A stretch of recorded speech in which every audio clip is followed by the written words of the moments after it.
ਅਸੀਂ ਪਰਮੇਸ਼ਵਰ ਦੀ ਹਜ਼ੂਰੀ ਵਿੱਚ ਤੁਹਾਡਾ ਸਵਾਗਤ ਕਰਦੇ ਹਾਂ। ਸਾਰਿਆਂ ਦਾ ਤੁਹਾਡਾ ਸਵਾਗਤ ਹੈ, ਵੈਲਕਮ ਹੈ ਤੁਹਾਡਾ ਪਰਮੇਸ਼ਵਰ ਦੀ ਹਜ਼ੂਰੀ ਵਿੱਚ। ਖੁਦਾ ਤੁਹਾਨੂੰ ਆਸ਼ੀਸ਼ ਬਰਕਤ ਦੇਵੇ, ਤੁਹਾਡੇ ਵਿੱਚੋਂ ਸਾਰਾ ਦਲਿੱਦਰ ਆਲਸ ਕੱਢੇ ਪਰਮੇਸ਼ਵਰ। ਔਰ ਕਿਉਂਕਿ ਅਸੀਂ ਇਸ ਲਈ ਕਰਦੇ ਹਾਂ ਕਿ ਜੇ ਤੁਸੀਂ ਦਲਿੱਦਰ ਦੇ ਨਾਲ ਆਲਸ ਦੇ ਨਾਲ ਭਰੇ ਰਹੇ ਤੇ ਖੁਦਾ ਦਾ ਵਚਨ ਕਦੇ ਵੀ ਸੁਣ ਨਹੀਂ ਪਾਓਗੇ। ਪਰਮੇਸ਼ਵਰ ਦਾ ਵਚਨ ਜਿਹੜਾ ਕੰਨਾਂ ਨੂੰ ਖੋਲ ਕੇ ਤੇ ਅੱਖਾਂ ਨੂੰ ਵੀ ਖੋਲ ਕੇ ਸੁਣਿਆ ਜਾਂਦਾ। ਤੇ ਜੇ ਅਸੀਂ ਦਲਿੱਦਰ ਆਲਸ ਦੇ ਵਿੱਚ ਰਹੇ ਤੇ ਦਿਮਾਗ ਸਾਡਾ ਸੁੱਤਾ ਰਹਿਣਾ, ਕੁਝ ਵੀ ਪਤਾ ਨਹੀਂ ਲੱਗਣਾ ਕਿ ਕੀ ਵਚਨ ਹੋਇਆ। ਔਰ ਜਿੱਦਾਂ ਬੋਲ ਰਹੇ ਸੀਗੇ ਕਿ ਉੱਚੀ ਆਵਾਜ਼ ਦੇ ਨਾਲ, ਔਰ ਜਿੱਦਾਂ ਜਿੱਦਾਂ ਅਸੀਂ ਉੱਚੀ ਆਵਾਜ਼ ਦੇ ਨਾਲ ਬੋਲਦੇ ਹਾਂ ਤੇ ਸਾਡੇ ਅੰਦਰੋਂ ਸਾਰਾ ਆਲਸ ਦਾ, ਸਾਰੀਆਂ ਬਿਮਾਰੀਆਂ, ਸਾਰਾ ਉਹ ਚੀਜ਼ਾਂ ਬਾਹਰ ਨਿਕਲਦੀਆਂ ਜਾਂਦੀਆਂ ਸਾਡੀ ਆਵਾਜ਼ ਦੇ ਨਾਲ। ਪਰਮੇਸ਼ਵਰ ਦਾ ਆਤਮਾ ਸਾਨੂੰ ਭਰੀ ਜਾਂਦਾ ਵਾ। ਔਰ ਜੇ ਅਸੀਂ ਬੋਲੇ ਨਾ ਉੱਤੇ ਬੈਠ ਲੋ ਕੇ ਚਲ ਗਏ, ਬਸ ਥੋੜਾ ਜਿਹਾ ਹਲਾਇਆ, ਆਪਣੇ ਆਪ ਨੂੰ ਯੂਜ਼ ਹੀ ਨਾ ਕੀਤਾ ਖੁਦਾ ਵਾਸਤੇ, ਤੇ ਖੁਦਾ ਤੁਹਾਨੂੰ ਕਿੱਦਾਂ ਭਰੇਗਾ। ਕੱਲ ਪਰਸੋਂ ਮੈਂ ਵਚਨ ਸੁਣਦੀ ਸੀ ਤੇ ਉਹ ਬੋਲਦੇ ਸੀ ਕਿ ਜਿਹੜਾ ਸਾਡੇ ਵਿੱਚ ਗੁਣ ਵਾ, ਜਿਹੜਾ ਵੀ ਗੁਣ ਖੁਦਾ ਨੇ, ਕਿਉਂਕਿ ਸਾਡੇ ਸਾਰਿਆਂ ਦੇ ਵਿੱਚ ਕੋਈ ਨਾ ਕੋਈ ਗੁਣ ਖੁਦਾ ਨੇ ਪਾਇਆ ਵਾ, ਅਸੀਂ ਉਸ ਗੁਣ ਦੇ ਨਾਲ ਹੀ ਪਰਮੇਸ਼ਵਰ ਦੀ ਵਡਿਆਈ ਕਰਨੀ ਹੈ। ਜੇ ਕੋਈ ਗਾ ਸਕਦਾ ਤੇ ਉਹ ਗਾ ਕੇ ਪਰਮੇਸ਼ਵਰ ਦੀ ਮਹਿਮਾ ਕਰੇ, ਔਰ ਜੇ ਕੋਈ ਪ੍ਰਾਰਥਨਾ ਕਰ ਸਕਦਾ ਤੇ ਉਹਨੂੰ ਪ੍ਰਾਰਥਨਾ ਦਾ ਬਹੁਤ ਜ਼ਿਆਦਾ ਪ੍ਰਾਰਥਨਾ ਕਰਕੇ ਇੱਕ ਦੂਸਰੇ ਦੀ ਖੁਦਾ ਦੀ ਮਹਿਮਾ ਕਰੇ, ਦੂਸਰੇ ਲਈ ਪ੍ਰਾਰਥਨਾ ਕਰੇ। ਜੇ ਕੋਈ ਵਚਨ ਪੜ੍ਹ ਸਕਦਾ, ਉਹ ਆਪਣੇ ਆਪ ਨੂੰ ਕਿਸ ਤਰੀਕੇ ਨਾਲ, ਹੁਣ ਜਿੱਦਾਂ ਬੇਟੀ ਆਸਥਾ ਵਾ, ਉਹ ਬਰਤਨਾਂ ਦੀ ਸੇਵਾ ਲੈਂਦੀ ਆ ਔਰ ਉਹ ਆਪਣੇ ਆਪ ਨੂੰ ਇਸ ਤਰੀਕੇ ਨਾਲ ਪਰਮੇਸ਼ਵਰ ਦੇ ਘਰ ਵਿੱਚ ਯੂਜ਼ ਕਰਦੀ। ਜਿਹੜਾ ਵੀ ਗੁਣ, ਕਿਉਂਕਿ ਸਾਨੂੰ ਸਾਰਿਆਂ ਨੂੰ ਖੁਦਾ ਨੇ ਕੋਈ ਨਾ ਕੋਈ ਹੁਨਰ ਦਿੱਤਾ ਵਾ, ਕੋਈ ਨਾ ਕੋਈ ਗੁਣ ਦਿੱਤਾ ਵਾ, ਉਸੇ ਗੁਣ ਦੇ ਨਾਲ ਅਸੀਂ ਪਰਮੇਸ਼ਵਰ ਦੀ ਮਹਿਮਾ ਕਰਨੀ ਆ। ਖੁਦਾ ਦੇ ਘਰ ਵਿੱਚ ਆਪਣੇ ਆਪ ਨੂੰ ਯੂਜ਼ ਕਰਨਾ, ਇਸਤੇਮਾਲ ਕਰਨਾ ਵਾ, ਬੈਠੇ ਨਹੀਂ ਰਹਿਣਾ ਹੈਗਾ। ਕਿਉਂਕਿ ਜਦੋਂ ਤੁਸੀਂ ਖੁਦਾ ਵਾਸਤੇ ਇਸਤੇਮਾਲ ਹੋਵੋਗੇ ਤੇ ਪਰਮੇਸ਼ਵਰ ਤੁਹਾਨੂੰ ਭਰੇਗਾ, ਤੁਹਾਡੇ ਜੀਵਨ ਦੀਆਂ ਸਾਰੀਆਂ ਬੰਧਨ ਕਾਰਟਾਂ ਨੂੰ ਤੋੜੇਗਾ ਔਰ ਚੁਸਤੀ ਫੁਰਤੀ ਦੇ ਨਾਲ ਆਉਣਾ ਪਰਮੇਸ਼ਵਰ ਦੀ। ਕਿਉਂਕਿ ਯਰੀਹੋ ਦੀ ਦੀਵਾਰ ਕਿਦੋਂ ਡਿੱਗੀ ਸੀ? ਜਦੋਂ ਉਹਨਾਂ ਉੱਚੀ ਦਿੱਤੇ ਨਾਰੇ ਮਾਰੇ ਸੀ ਉੱਚੀ ਆਵਾਜ਼ ਦੇ ਨਾਲ, ਤੇ ਤੁਹਾਡੇ ਜੀਵਨ ਦੀਆਂ ਦੀਵਾਰਾਂ ਵੀ ਉਦੋਂ ਡਿੱਗਣੀਆਂ ਜਦੋਂ ਤੁਸੀਂ ਉੱਚੀ ਆਵਾਜ਼ ਦੇ ਨਾਲ ਬੋਲ ਕੇ ਖੁਦਾ ਦੀ ਵਰਸ਼ਿਪ ਕਰੋਗੇ, ਆਰਾਧਨਾ ਕਰੋਗੇ। ਉਹਨਾਂ ਲੋਕਾਂ ਨੇ ਆਰਾਧਨਾ ਕੀਤੀ, ਵਰਸ਼ਿਪ ਕੀਤੀ ਤੇ ਉਹਨਾਂ ਦੇ ਜੀਵਨ ਦੀ ਵੱਡੀ ਦੀਵਾਰ ਟੁੱਟ ਗਈ, ਜਿਹੜੀ ਕਿਸੇ ਤੋਂ ਟੁੱਟ ਨਹੀਂ ਸਕਦੀ, ਕੋਈ ਵੀ ਉਹਨੂੰ ਤੋੜ ਨਹੀਂ ਸਕਦਾ। ਇੰਨੀ ਮਜ਼ਬੂਤ ਦੀਵਾਰ ਬਣਾਈ ਸੀ ਲੋਕਾਂ ਨੇ, ਉਹਦੇ ਤੇ ਸੜਕ ਬਣਾਈ ਸੀ, ਰਾਤ ਚੱਲਦੇ ਸੀ ਉਹਦੇ ਤੇ। ਔਰ ਜਦੋਂ ਉਹਨਾਂ ਲੋਕਾਂ ਨੇ ਯਹੋਵਾ ਪਰਮੇਸ਼ਵਰ ਦੀ ਜੈ ਜੈਕਾਰ ਦੇ ਨਾਰੇ ਮਾਰੇ ਤੇ ਦੀਵਾਰ ਚੱਕਣਾ ਚੂਰ ਹੋ ਗਈ। ਔਰ ਅਸੀਂ ਜਾਣਦੇ ਕਿ ਸਾਡੇ ਸਾਰਿਆਂ ਦੇ ਜੀਵਨ 'ਚ ਕੋਈ ਨਾ ਕੋਈ ਦੀਵਾਰ ਹੈਗੀ ਆ, ਕੋਈ ਨਾ ਕੋਈ ਪਰੇਸ਼ਾਨੀ ਸਾਰਿਆਂ ਦੇ ਜੀਵਨ 'ਚ ਹੁੰਦੀ ਆ, ਫ੍ਰੀ ਕੋਈ ਨਹੀਂ ਹੁੰਦਾ। ਔਰ ਜੇ ਤੁਸੀਂ ਚਾਹੁੰਦੇ ਹੋ ਕਿ ਦੀਵਾਰਾਂ ਤੁਹਾਡੇ ਜੀਵਨ ਦੀਆਂ ਟੁੱਟਣ ਤੇ ਖੁਦਾ ਦੀ ਹਜ਼ੂਰੀ ਵਿੱਚ ਉੱਚੀ ਦਿੱਤੀ ਆਪਣੀ ਆਵਾਜ਼ ਨੂੰ, ਆਪਣੇ ਹੱਥਾਂ ਨੂੰ ਇਸਤੇਮਾਲ ਕਰਨਾ, ਗਾਉਂਦੇ ਵਜਾਉਂਦੇ ਪਰਮੇਸ਼ਵਰ ਦੀ ਮਹਿਮਾ ਆਰਾਧਨਾ ਕਰਨੀ ਹੈ, ਤਾਂ ਕਿ ਖੁਦਾ ਜਿਹੜਾ ਕੰਮ ਤੁਹਾਡੇ ਜੀਵਨ ਦੇ ਵਿੱਚ ਕਰਨਾ ਚਾਹੁੰਦਾ ਉਹ ਕਰ। ਪ੍ਰਭੂ ਤੁਹਾਨੂੰ ਆਸ਼ੀਸ਼ ਦੇ, ਬਰਕਤ ਦੇ। ਔਰ ਅਸੀਂ ਵਚਨਾਂ ਦੀ ਵੱਲ ਜਾਵਾਂਗੇ, ਪਰਮੇਸ਼ਵਰ ਦੇ ਵਚਨਾਂ ਵੱਲ ਆਪਣਾ ਧਿਆਨ ਲਾਵਾਂਗੇ। ਇੱਧਰ ਉੱਧਰੋਂ ਸਾਰੇ ਆਪਣਾ ਧਿਆਨ ਕੱਢ ਕੇ ਖੁਦਾ ਦੇ ਵਚਨਾਂ ਵੱਲ ਲਾਵਾਂਗੇ। ਔਰ ਪਰਮੇਸ਼ਵਰ ਦੇ ਵਚਨ ਦੇ ਵਿੱਚੋਂ ਆਪਾਂ ਦੇਖਾਂਗੇ ਸ਼ਾਉਲ, ਸ਼ਮੂਏਲ ਨਬੀ ਦੀ ਕਿਤਾਬ, ਪਹਿਲਾ ਸ਼ਮੂਏਲ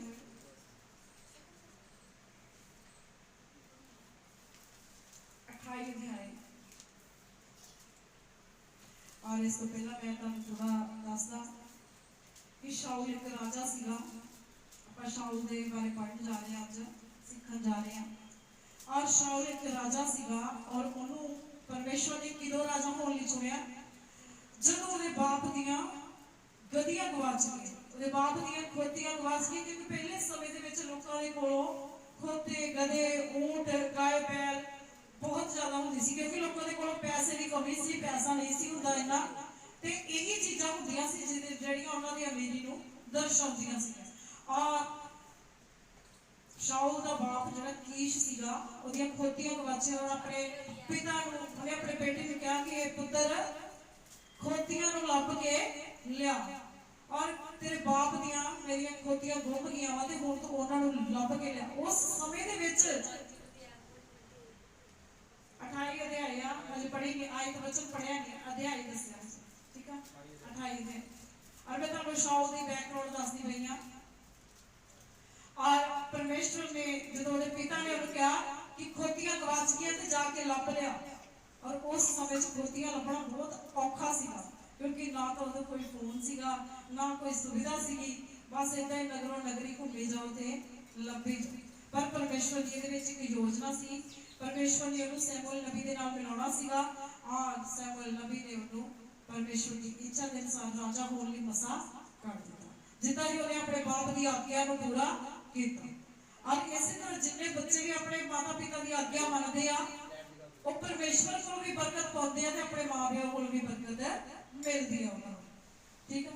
और परमेश्वर ने राजा होने लिए उन्होंने मसा कर दिता सैमुअल नबी ने, और वो चुन लिया गया खुदा दा कम्मां वास्ते। और लिखा जो चुन लिया गया तो परमेश्वर ने कुछ काम उन्होंने गए जिन्होंने गलत हो गया। और पहले नंबर पर कुछ भेटा चढ़ाउणियां सीगियां और खुदा ने शाऊल नूं कहा कि तू जाके उत्थे सैमुअल नबी का इंतजार करना, पहाड़ के उत्ते जाके उस जगह के उत्ते पहुंच के सैमुअल नबी का इंतजार करना वा कि जितनी देर तक सैमुअल नबी ना आए तो तू भेटा नहीं चढ़ाउणी। तो सो उन्हें कहा अपने मन सोच कि मैं राजा वां हुण, और सैमुअल नबी आने में देर हुई तो उन्हें आप ही वो भेटा नजराने चढ़ा दिते, मतलब कि परमेश्वर की एक आज्ञा का उल्लंघन कर दिता, खुदा ने एक हुक्म नूं तोड़ दिता। और दूसरे नंबर पे परमेश्वर ने एक नगर सीगा जिन्हों जितना सीगा और जित के उस नगर का, क्योंकि पहले समय दे विच राजे जो जितते सीगे, जो किसी नगर के उत्ते फतेह पाउंदे सीगे ते वो नगर का सारा माल धन सोना चांदी गाय बैल भेड़ बकरियां सारियां राजे लेके आते थे, सब कुछ जित के ले आते थे। उतों के लोगों को भी बंधवाई दे विच अपने बंदी बना के अपने नाल ले आते थे। और जो शाऊल राजा अमालेकियों के उत्ते जित प्राप्त की, क्योंकि परमेश्वर ने कहा सी कुछ ना लेके आए, एक सूई तक भी तेरे नाल उन्हां दी नहीं होनी चाहिए। जो राजा शाऊल ने देखा कि इन्हां दी भेड़ां बकरियां बहुत सोहणियां वा, बहुत ज्यादा मतलब हैल्दी आ, ते उन्हें की कीता जिहड़े कमजोर जानवर सीगे माड़े लिस्से और जिहड़ियां वेस्ट चीज़ां सीगियां उन्हां नूं अग ला के जला दिता, उन्हां दा सत्यानाश करता। पर जिहड़ी वधिया वधिया चीज़ां सीगियां वो रख लई, किते ना किते उहदे मन च फिर आज्ञा उल्लंघन करन दा ख्याल आ गया और उन्हें वधिया वधिया जिहड़े जानवर सीगे अपने नाल ले आउंदे। और फिर सैमुअल नबी आया देखो, और सैमुअल नबी कहता कि ये की कहता जो परमेश्वर ने कहा सी मैं पूरा कर दिता, मैं उस नगर को फतेह करता ते उत्थों दा जिहड़ा समान सीगा वो जलाया वा, कुछ भी नाल नहीं। कहता मैं दी आवाज कित्थों आ रही है, भेड़ां बकरियां दे महकण दी आवाज कित्थों आ रही है। और जदों देखिया तो कहता कि तू परमेश्वर की आज्ञा को तोड़ दिता। राजा शाऊल की गल करते पे आपां, कहता हुक्म मनना कुर्बानी चढ़ाउण तों वधिया, ठीक है उन्हें कहा, क्योंकि उन्हें हुक्म ने तोड़ दिता सी ते कहता जिहड़ियां भेड़ां बकरियां मैं लिआंदियां परमेश्वर दे अगे भेंट नजराने चढ़ा दूंगा। ते सैमुअल नबी कहता कि खुदा दा फरमान होया कि हुक्म मनना कुर्बानी चढ़ाउण नालों वधिया सी, पर जे तू हुक्म मनदा ते परमेश्वर तैनूं आशीष दिंदे, पर तू भेटां नजराने चढ़ाउण दी गल करदा जिहड़ी तू आज्ञा तोड़ के अपनी इच्छा के अनुसार किते ना किते तेरे मन च लालच आया ते तू उहदे अनुसार ही काम किया, पर परमेश्वर की आज्ञा टाल दी। सो परमेश्वर ने तेनों राजा होने तो रद्द कर दिता, खुदा ने इस तरीके नाल उन्होंने राजा होने तो रद्द करता। और जदों तो उन्होंने राजा होने तो रद्द किया ते थोड़ा परमेश्वर की आज्ञा के विचों बाहर निकल आया और थोड़ा क्रोधित हो गया, थोड़ा घमंड विच भी हो गया, क्योंकि परमेश्वर ने दाऊद नूं चुन लिया सीगा राजा होने वास्ते और दाऊद का भी बैरी बन गया, उन्होंने भी मारना चाहता सीगा। और इत्थे एक नगर फिर 28 आयत च आपां इस तो अगे देखांगे कि एक नगर जिहड़ा कि चढ़ाई करके पलिश्ती लिखा, पलिश्ती इसराइलियों के उत्ते चढ़ाई करने वास्ते आए और उन्होंने जो लड़न वास्ते आए तो पहले समय के विच जदों भी कोई राजा जंग ते युद्ध ते जांदा सीगा ते हमेशा परमेश्वर की आवाज नूं सुन के खुदा की इच्छा नूं सुन के फिर जाता सीगा। और इत्थे हुण इहदी आपां पढ़ांगे 3 आयत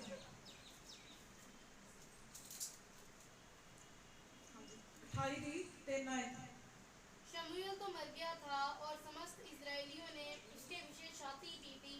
और उसको उसके नगर रामा में मिट्टी दी थी। और शाऊल ने ओझों और भूत सिद्धि करने वालों को देश से निकाल दिया था। जब फिलिस्ती इकट्ठे हुए और शूनेम में छावनी डाली, तो शाऊल ने सब इस्राएलियों को इकट्ठा किया और उन्होंने गिलबो में छावनी डाली। फिलिस्तियों की सेना को देखकर शाऊल डर गया और उसका मन अत्यंत भयभीत हो कांप उठा। जब शाऊल ने यहोवा से पूछा, तब यहोवा ने ना तो सोपन के द्वारा उसे उत्तर दिया और ना उरीम के द्वारा और ना भविष्यवक्ताओं के द्वारा। हालेलुया।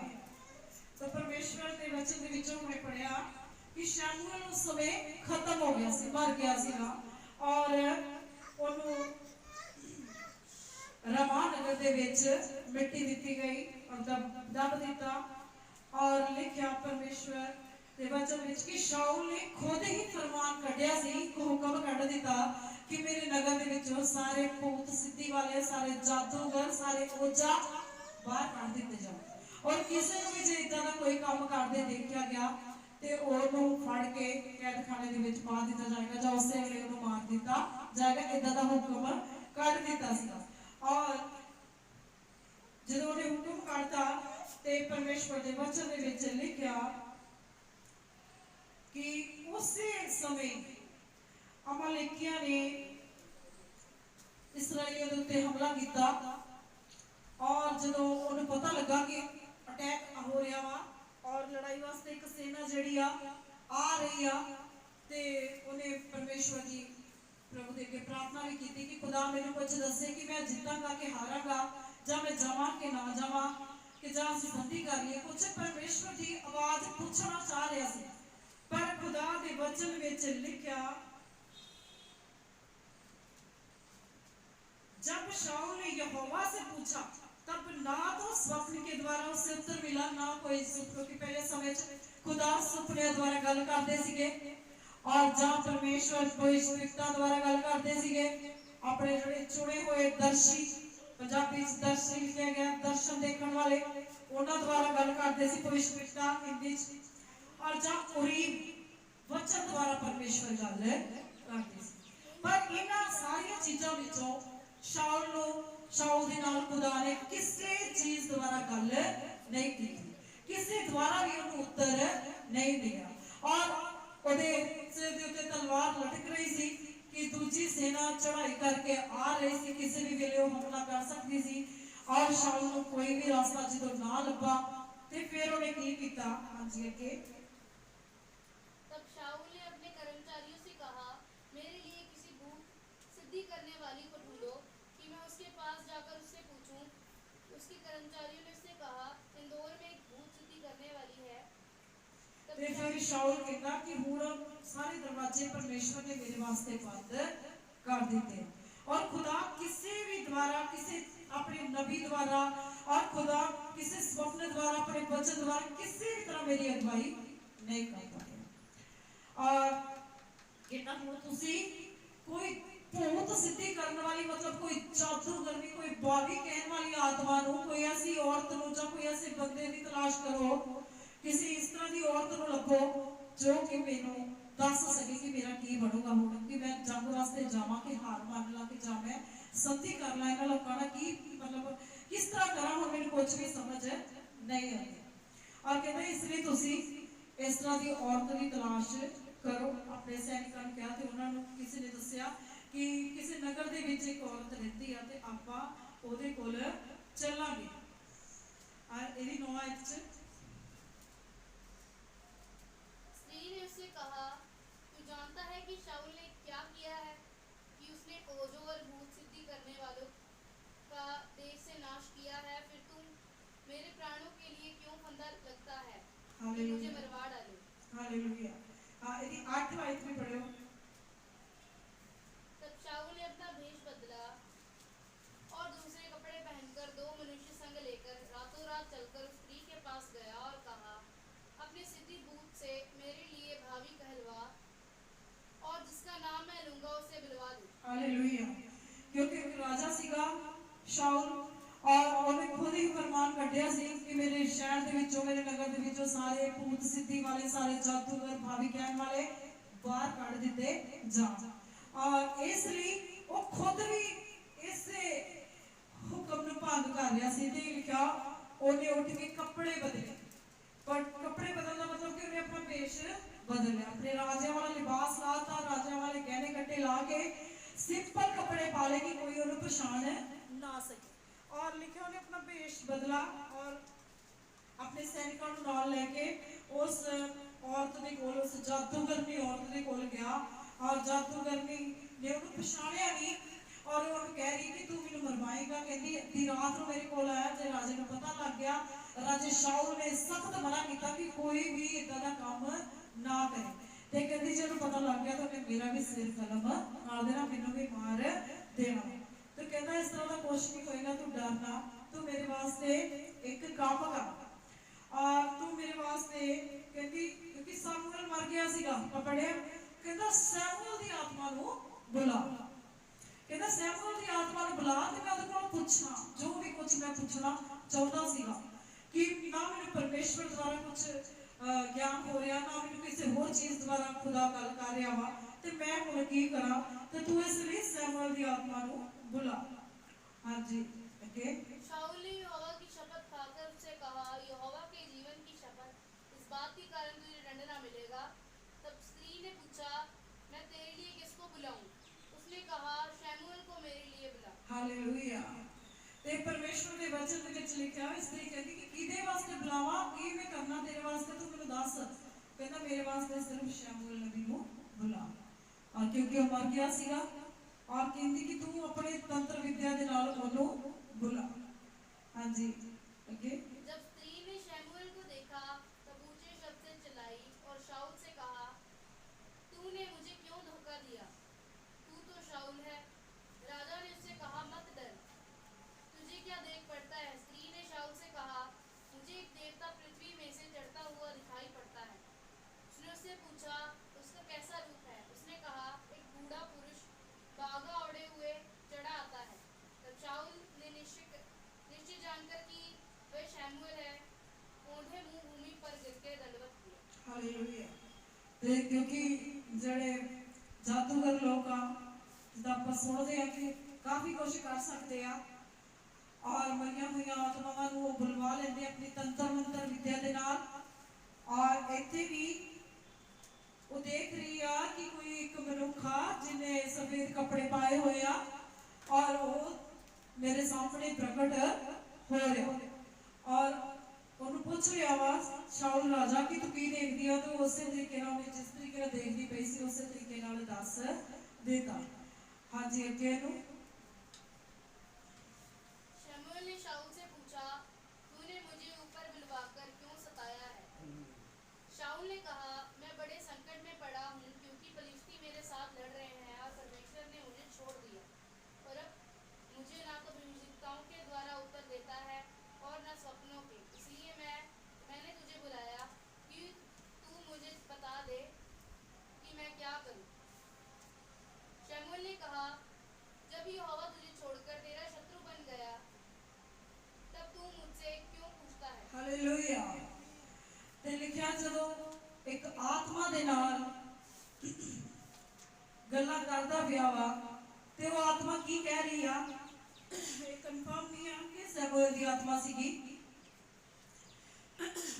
क्योंकि परमेश्वर की जिहड़ी धर्मी आत्मावां हुंदियां कदी भी जादूगरां दे बुलाए नहीं होंगे, क्योंकि उन्हां आत्मावां दे उत्ते परमेश्वर दा वस हुंदा, खुदा दी इच्छा होती उन्हां दे उत्ते। और एक कोई होर आत्मा सी, पर वो आत्मा की कह रही कि जो परमेश्वर ही तेरा दुश्मन बन गया, जो खुदा ही तेनों कोई उत्तर नहीं दे रहा, तो तू एक आत्मा के कोल की पूछ रहा वा। और सब परमेश्वर का वचन सानू सिखाता कि ये रास्ता जरा जो लोग जादूगरों ते विश्वास रखते जादूगरों कोल जाते आ, टोने टोट के पांडे कराते आ और उन्हां लोगों का फिर परमेश्वर नाराज हो जाता, फिर खुदा उन्होंने कोई भी उत्तर नहीं देता। उन्हें पहला भी दो गलतियां कीतियां, उन्हां गलतियां तो शायद खुदा इन्ना नाराज नहीं सी, पर आ जिहड़ी तीसरी गलती हुई आ, ये सब तो वड्डी गलती हुई जिहड़ा जादूगरी औरत दे कोल चला गया, खुद ही हुक्म कर दिते कि नहीं जाना जादूगरों को, खुद ही चला गया। और इत्थे उस आत्मा ने भी कह दिता कि जो परमेश्वर ही तेन कोई अगवाई नहीं करता पिया ते कोई भी तेरी अगवाई नहीं कर सकता। इसलिए आत्मा की कह रही है, तू हाँ जी थोड़ा पढ़ियो। यहोवा ने तो जैसा मुझसे कहलवाया था वैसा ही उसने व्यवहार किया है, अर्थात उसने तेरे हाथ से राज्य छीनकर तेरे पड़ोसी दाऊद को दे लिया है। तूने जो यहोवा की बात ना मानी और ना अमालेकियों को उसके भड़के हुए कोप के अनुसार दंड दिया था, इस कारण यहोवा ने तुझसे आज ऐसा बर्ताव किया। हाँ, इस कारण फिर यहोवा तुझ समेत इस्राएलियों को फिलिस्तियों के हाथ में कर देगा और तू अपने बेटों समेत कल मेरे साथ होगा। हालेलुया। कहता कि तू ये जड़ी गलतियां कर लिया वा, हुण उन्हां लोकां ने तेरे उत्ते राज्य करना ही करना, तेरा राज जड़ा खत्म होना वा, तेरा सब कुछ ही खत्म हो जाना। कहता और परमेश्वर के क्रोध को तू किसी भी तरह हुण शांत नहीं कर सकता। परमेश्वर का क्रोध तेरे उत्ते भड़क गया वा और उन्हां लोकां द्वारा खुदा तेरा नाश करेगा। और कह रहा और तू अपने बेटों समेत कल मेरे साथ होगा। वो आत्मा की कह रही है कि तू अपने बेटों समेत कल मेरे साथ होगा। मतलब कल तेरी मौत निश्चित है, कल तू मर जाएगा, तेरे बच्चे भी मर जाएंगे ते तू मेरे नाल ही होएगा। और इन्हां गल्लां तो पता लगदा कि समूएल एक धर्मी रूह सीगी, तो कह रहा मेरे नाल होएगा। मतलब शाऊल दे एक हुण गलत रूह हो चुकी है, अशुद्ध रूह हो चुकी है, जादू को चला चुका वा और सारे गलती ना कर ले। इसलिए वो रूह की कह रही है कि तू मेरे नाल होएगा। ठीक है, मतलब कल का दिन उन्हें कहता कि हुण तेरा जेड़ा नाश हो जाएगा, हुण खुदा ने तेरी मौत जेड़ी नियत कर दी है। और ये सीगी ओदे गुनाह दी सजा जेड़ा जादूगर मेरे कोल गया। सो परमेश्वर का वचन भी सानू सिखाता कि जो कुछ भी जादूगर सियाने पंडित तुहाडे वास्ते बोलणगे, खुदा दा वचन कहता मैं ओदे उल्ट करांगा तुहाडे नाल। जे ओ तुहाडे लिए चंगा बोलोगे ते तुहाडा बुरा होगा, ते जे ओ तुहाडा बुरा बोलोगे परमेश्वर कहता फिर ते बुरा होना ही होना। मतलब जेड़ा भी कोई परमेश्वर दे विच आके खुदा दे वचन दे उत्ते परमेश्वर दे वचन दे उत्ते विश्वास करके जादूगरां दे कोल कोई इदां दी भारी कहण वाली आत्मावां दे कोल जांदे आ, जां उन्हां ते विश्वास करदे आ, ते परमेश्वर दा वचन खुदा दा आत्मा उन्हां लोकां तो नाराज हुंदा वा। परमेश्वर ऐसी नाराजगी उन्हां लोकां दे उत्ते करदा कि जिद्दां शाऊल तरस गया सी कि मैनूं कोई भी दसे। ऐसा तक उन्हें दूसरा रास्ता अपना लिया कि मैनूं कोई रब दी आवाज सुने, रब दी कोई इच्छा प्रकट होए, पर कोई भी आवाज ना वचन द्वारा, ना कोई रब दी आवाज, ना किसी भविष्यवक्ता दे द्वारा उन्हें कोई भी आवाज आई। ते सो परमेश्वर दा वचन सानूं सिखाउंदा कि असीं इन्हां लोकां ते इन्हां दीयां गल्लां ते बिल्कुल यकीन नहीं करना। परमेश्वर के वचन च लिखा अंत दे समय ये लोग इस तो भी बड़े बड़े काम करनगे, पर तुसी किसी भी चीज ते यकीन नहीं करना, किसी भी गल बार इन्हां दे मन नहीं लाउणा, क्योंकि परमेश्वर तुहानूं होण वालियां गल्लां पहला ही दस्सण वाला खुदा वा और सब कुछ तुहाडे ते प्रकट करने वाला। जे तुसीं प्रार्थना दे विच हो के खुदा तो मंगदे हो, दस्सण वाला खुदा वा। पर जदों असीं खुदा दे वचनां चों बाहर जांदे आ ते ओदा फिर असीं परमेश्वर दी इच्छा चों बाहर चल जांदे आ, फिर खुदा दा साडे नाल कोई वास्ता नहीं, फिर दा क्रोध ही उन्हां लोकां दे जीवनां दे उत्ते भड़कदा। क्योंकि परमेश्वर दे वचन दे विच लिखिआ कि जदों एक भावी कहण वाली लड़की सीगी जिहड़ी उन्हां नूं पतरस ते सिलास कह रही सी कि ये परमेश्वर दे बंदे आ और ये परमेश्वर दा राह सानू दस दे, पर यीशु दा नाम गुप्त रख रही सी। कुछ इदां दा सीगा जिहड़ा प्रकट नहीं सी कर रही गई।